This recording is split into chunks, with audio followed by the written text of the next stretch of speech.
Good morning बच्चों। देखो, हमने इसके पहले पीरियड में पाठ क्रमांक 6 नंबर का पढ़ा था कि अस्मांक कुटुंबकम। अस्मांक कुटुंबकम मतलब क्या? हमारे परिवार जन जो रहते हैं, हमारे परिवार में जो रहते हैं उनका हमने क्या देखा था? परिचय देखा था कि हम क्या बोलते हैं उनको। अभी पता है? जनक नहीं बेटा, लिखना नहीं, जब मैं बताऊंगी तभी आप लिखो। जनक मतलब पिता। अस्मंक कुटुंबकम में हमने देखा था परिजन नामामि। परिजन नामामि में हमने पढ़ा था जनक मतलब पिता, जननी मतलब माता, भ्राता मतलब भाई, भगिनी मतलब बहन, पितामह मतलब दादा, पितामही मतलब दादी, पितृव्यय मतलब चाचा और पितृव्यही मतलब चाचा। ये क्या है? हमारे अस्मांक कुटुंब मतलब हमारे कुटुंब में कौन कौन रहता है? हमारी मम्मी जी, पापा जी, बहन, भाई, दादा, दादी, चाचा, चाची, ये सब रहते हैं। ये क्या है? हमारा कुटुंब मतलब हमारा कुटुंब है। और संस्कृत में हम क्या बोलते हैं इसको? अस्मांक कुटुंबम। इसमें क्या है? परिजन नामा में जो हमारे परिवार में रहते उनके नाम पे बताए गए हैं। जनक, जननी, भ्राता, भगिनी, पितामह, पितामही, पितृव्यः, पितृव्यही। ये हुआ। ये पाठ हमारा खत्म हो गया था और मैंने आपको ये शब्द याद करने के लिए बोले थे। सब बच्चों की याद है? ओके। चलो, उसके बाद है पाठ क्रमांक 7। सप्त मतलब क्या है? 7। पाठ क्रमांक 7, पालित पशु। पालित पशु मतलब हमारे घर में हम उनको पालते हैं, वो हमारे साथ रहते हैं, हम उसकी देखभाल बहुत अच्छी तरह से करते हैं। जैसे कि तुम्हारे मम्मी पापा, तुम उनके बच्चे होते हो ना, तो तुम्हारी कितनी देखभाल करते हो, बहुत ख्याल रखते लेते, तुमको क्या चाहिए, कौन सी चीज चाहिए, आइसक्रीम चाहिए क्या, आइसक्रीम ला के देते, चाहिए क्या, किताब ला के देते, बेटा तुम पढ़ाई मत करो, ऐसा कभी बोलते हैं क्या वो कि तुम मत करो, तुमको जो चाहिए मैं देता हूँ पर तुम पढ़ाई मत करो? ऐसे कोई पेरेंट्स सोचता है क्या? नहीं। वो क्या कहते हैं, वो क्या सोचते हैं कि मेरा बेटा, मेरी बेटी ने सबसे अच्छा पढ़ना चाहिए और उसको सब जो सीखा है वो समझ में आना चाहिए और उसका वो याद भी रहना चाहिए, इसलिए वो क्या करते हैं? प्रैक्टिस करते हैं मेरा बेटा, मेरी बेटी बहुत होशियार हो। हम्म? तो ये पालित पशु मतलब वो भी हमें क्या करते हैं? बड़े लाड प्यार से रखते हैं। वैसे हम भी जानवरों को भी कैसे लाड प्यार से रखते हैं, उनको मारते नहीं, उनसे प्यार करते हैं, उनको खाना खिलाते हैं। अगर बिल्ली रही हमारे घर में तो बिल्ली को हम दूध खिलाते हैं, या जो रोटी रोटी रोटी खिलाते हैं। कुत्ता है तो कुत्ते को भी हम दूध रोटी खिलाते हैं। अभी उष्ट मतलब जो ऊंट रहता है, बकरी, गाय, भैंस या गधा या घोड़ा, ये कोई भी हो, ये क्या करते हैं? घास खाते हैं। घास मतलब गवत, गवत खाणे। गाय म्हैस बघितली तुम्ही? ते काय खातायत? गवत खातायत. ते आपल्यावानी भाजी पोळी खाता का? किंवा दुधाचा काला खाता का? मांजर कुत्र्यावानी नाही. त्यांचं वेगळं जेवण असते. जेवण म्हणजे त्यांचा चारा. त्यांचं अन्न हे वेगळं असते की ते हिरवा चारा खाता, वाळलेला चारा खाता, आणि ते तुम्ही बघितलेलं आहे, तुम्हाला जास्त सांगण्याची गरज नाही. बघा मग इथे आपल्याला दिलेलं आहे पालित पशु। पालित पशुओं में कुकुर मतलब कुत्ता, बिलाडा मतलब बिल्ली, उष्र मतलब ऊंट, अजा मतलब बकरी, धेनु मतलब गाय, महिषी मतलब भैंस, गर्दभ मतलब गधा और अश्व मतलब घोड़ा। तेजस्विनी क्या हुआ? ये आपको लिखना नहीं है, सिर्फ मैं बता रही हूँ कि हमने पिछली पीरियड में कौन कौन सा पाठ पढ़ा था। अस्मांक कुटुंबम, उसके बाद देखा था पालित पशव, ये हमने देखा था और ये आपने लिख के भी रखा है। सिर्फ एक बार रिवीजन लेती हो, उसके बाद ये पाठ खत्म हो जाएगा। तो देखो अभी इसमें मैंने आपको बोला था कि भार ढोने वाले कौन कौन से पशु रहते हैं। जो पालित पशु है उसमें भार ढोने वाले मतलब बहुत सारा बोझ लेके जाने वाले ऐसे कौन से? ऊंट है, हॉर्स है, ऊंट है, घोड़ा है और गधा है ना? या भैंस के पीठ पे भी हम बैठ के जा सकते हैं, बैठते हैं ना ऐसे। पर सबसे ज्यादा कौन भार ढोता है? ऊंट, घोड़ा और गधा, ये जो सबसे ज्यादा बोझ लेके जा सकते हैं। तो ये क्या हमारे पालित पशु। तो ये हमें क्या है? संस्कृत में याद रखना है। हमें हिंदी और संस्कृत ये दो ही लँग्वेज यूज करनी है। तुम्हाला मराठीमध्ये सांगितलं पाळीव प्राणी किंवा इंग्लिशमध्ये सांगितलं डोमेस्टिक ॲनिमल हे तुमच्या लगेच लक्षात येईल, परंतु संस्कृत मधून पालित पशु हे सुद्धा तुम्हाला पटकन समजायला पाहिजे कि पालित पशु मतलब क्या। तो आपको जल्दी जल्दी बताना आना चाहिए। कुकुरह, बिलाड़ा, उश्र, अजा, धेनु, महिषी, गर्दभः, अश्वः। समझ में आ गया बच्चों यहाँ तक? श्रेयश?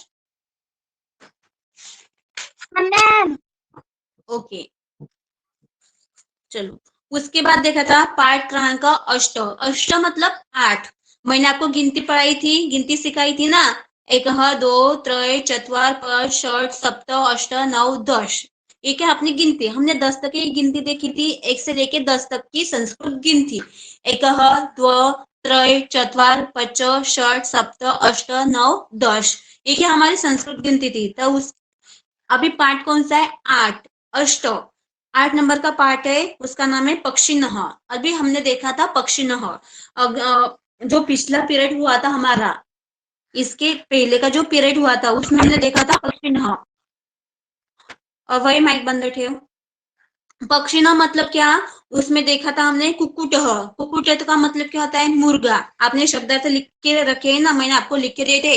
हिंदी, हिंदी, संस्कृत, हिंदी आणि इंग्लिश हे तिन्ही मध्ये मी तुम्हाला दिलेला आहे। तुम्हाला मराठी माहिती आहे, इंग्लिश माहिती आहे, परंतु तुम्हाला संस्कृत सुद्धा माहिती पाहिजे, त्यासाठी मी तुम्हाला 3 कॉलम करून दिले होते। पहिला कॉलम होता संस्कृत, दुसरा कॉलम होता हिंदी आणि तिसरा कॉलम होता इंग्लिश। या तिन्ही कॉलम मध्ये मी तुम्हाला पहिला शब्द संस्कृत कुक्कुटः, दुसरा हिंदी शब्द मुर्गा आणि तिसरा इंग्लिश शब्द कॉक असं लिहून दिलेलं होतं। लिहिलं सर्वांनी? बोलायचं पटकन, हो नाही, यस नो?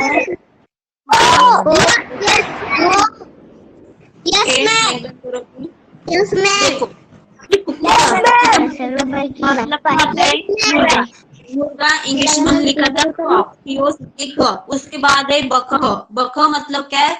बगड़ा। बगड़े को हमने इंग्लिश में लिखा था क्रेन। उसके बाद है मयूरह। अभी मयूर आप सबको पता है, ज्यादा बताने की जरूरत नहीं, और आपका इंग्लिश भी पता है। मयूर मतलब मोर, और इंग्लिश में बोलते हैं हम पीकॉक। उसके बाद है शुकह। अभी शुक का मतलब क्या होता है? तोता। तोता पता है सबको, तोता मतलब पोपट। इंग्लिश मध्ये माहिती है पैरट, PARROT पैरट। उसके बाद है काकह। काका मतलब कौवा। कौवा इंग्लिश में हम क्या बोलते हैं? कौवे को क्रो। काका मतलब कौवा और इंग्लिश में बोलते हैं क्रो। उसके बाद देखा था उल्लूकह। उल्लूक मतलब उल्लू, घुबड। घुबड माहिती आहे ना, उल्लू। हिंदी मध्ये आपण त्याला उल्लू म्हणतो, आणि इंग्लिश मध्ये आउल, OWL आउल। हंसह। उसके बाद हमने पढ़ा था हंसह। अभी हंसह इंग्लिश में बोलते हैं हम स्वान, SWAN स्वान। स्वान मतलब हंस, और हिंदी में बोलते हैं हंस। सिर्फ उसका विसर्ग निकल जाता है और हंस शब्द जैसा का वैसा रहता है। चटका। चटका मैंने आपको बताया था, चटका मतलब गरम मसाला हाथ लावने तो चटका होतो का?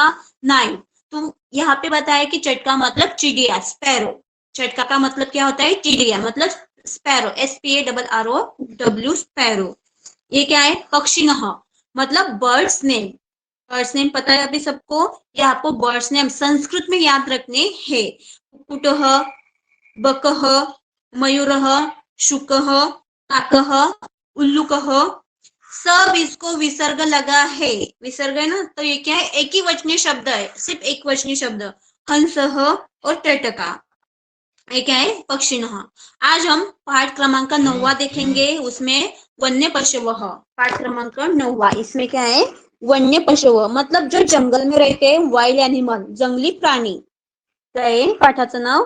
जंगली प्राणी, वन्य पशुवः। बघा, वन, वन म्हणजे तुम्हाला लगेच समजून जाईल। वन म्हणजे काय? जंगल, जंगलात मध्ये राहणारे प्राणी।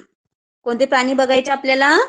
जंगलामध्ये राहणारे प्राणी। बघा, आता जंगलामध्ये कोणकोणते प्राणी राहतात? वाघ, सिंह, अस्वल आहे ना, चित्ता, लांडगा, खूप सारे असे प्राणी की ते जंगलामध्ये राहतात, आणि आपल्याला माहितीये की कोणते प्राणी जंगलात राहतात आणि कोणते आपण घरी वागवतो। आता बघा, इथे गजह। गज ये क्या है? गज मतलब हाथी, और इंग्लिश में हम बोलते हैं एलिफेंट। तो ये हाथी, तेजस्वी ने क्या हुआ? मैम, मेरे को कुत्ता मतलब इंग्लिश में क्या बोलते हैं? मैं अभी बता रही हूँ बेटा, मेरा होने के बाद आप पूछो ना। देखो यहाँ पे क्या है, गजह। गजह मतलब हाथी, हिंदी में हम हाथी बोलते हैं और इंग्लिश में एलिफेंट। तो आपको एलिफेंट पता है, ई फॉर एलिफेंट, आपने एबीसीडी में पढ़ा है, ई फॉर एलिफेंट। और ग से गजह, संस्कृत में जो हमने व्यंजन लिखे थे, क से कपोतः, ख से खग, ग से गज, ग से गज। गज मतलब हाथी है। तो ये एलिफेंट जंगल में भी रहता है, या जो म्यूजियम रहता है, जो प्राणी संग्रहालय रहता है उसमें रहता है, या अगर हमें किसी मंदिर पे ये दिखाई देता है। उसके बाद है देखो श्रृंगाल, श्रृंगालह।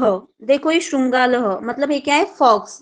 कोल्हा, पता है कोल्हा सबको, कोल्हा, fox, FOX, fox, fox means कोल्हा। तो इसके हम संस्कृत में क्या बोलते हैं, श्रृंगह, श्रृंगालह, क्या बोलते हैं, श्रृंगालह।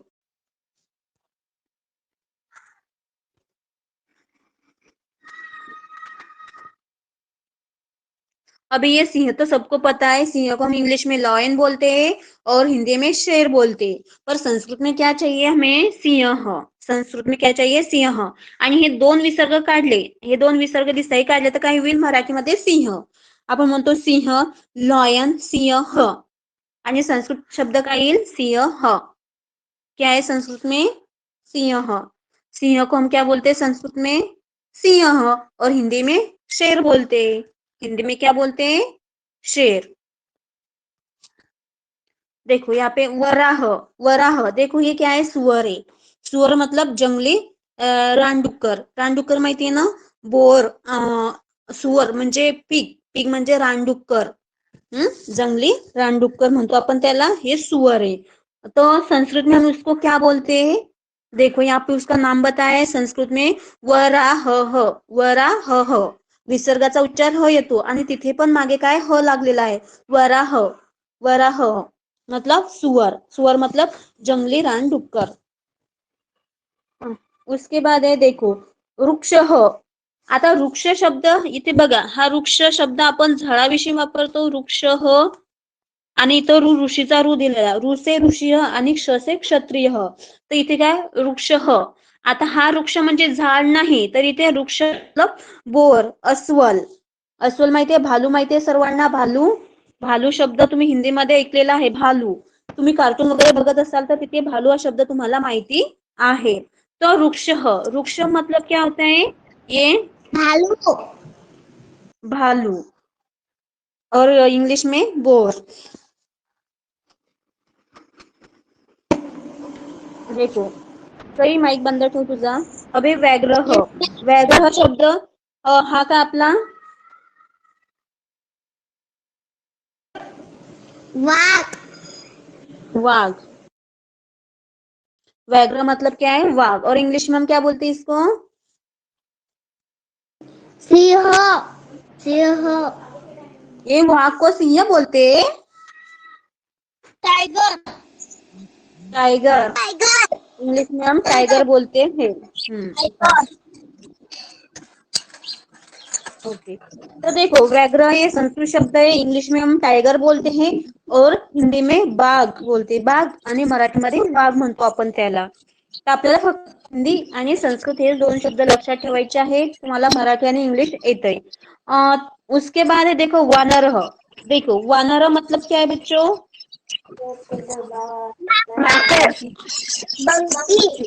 बंदर, बंदर हिंदी में हम बंदर बोलते हैं ना, हिंदी में, हिंदी में क्या बोलते हैं हम, बंदर, बंदर, बंदर। ओके,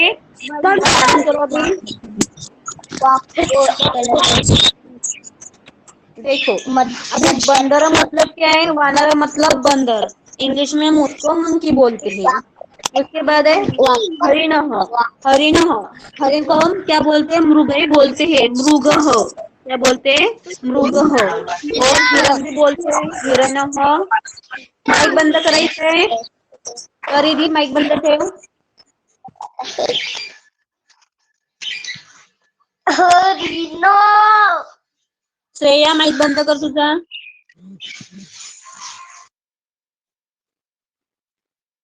देखो यहाँ पे हिरण ह, हिरण मतलब हिरण, हिंदीमध्ये हिरण होतो आणि इंग्लिशमध्ये डिअर, DEER डिअर.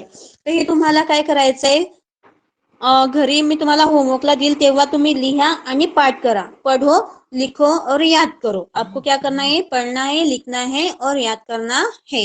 समझ में आ गया बच्चों यहाँ तक? तुमच्या नोटबुक मध्ये सुद्धा याप्रमाणे पाठाचं नाव स्वतः लिहा. 3 कॉलम करायचे, संस्कृत, हिंदी आणि इंग्लिश. बघा, अभय माईक बंद ठेव. बघायचं हे सगळं मी लिहून दिलेलं आहे तुम्हाला.